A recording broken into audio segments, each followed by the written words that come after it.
Hi guys! This video for today is magmarinate tayo ng chicken. May kubos dyan, Libnan kubos. Ayan. So, marinate tayo ng chicken. Marinate tayo ng chicken na ilagay natin yung black pepper, salt, and cumin, and sumac. Yung sumac is powder na siya na yung sour. And then, lagyan natin ng olive oil. Ayan. So, ganyan lang. At saka mayroon siyang chili powder. Ayan. So, pwede din natin ilagay natin dyan ang onion. So, ayan na siya. Nailagay ko na yung onion. So, sa video, wala siyang onion guys. Depende na, it depends na yan sa inyo kung lagyan nyo na yan.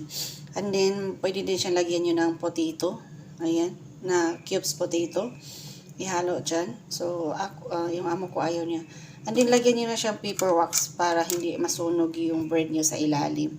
So, wala naman din siya sa video. Nilagyan ko lang para, just in case, para hindi masunog yung,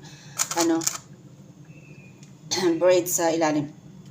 And then, before that, lagyan nyo ng olive din yung, yung oil, yung bread para hindi siya, basahin para hindi siya masunog. So, ganun lang. So, ayan lang. Very simple. And then, i-oven mo siya. And then, titingnan mo rin kung ano na siya sa ilalim na brown na siya.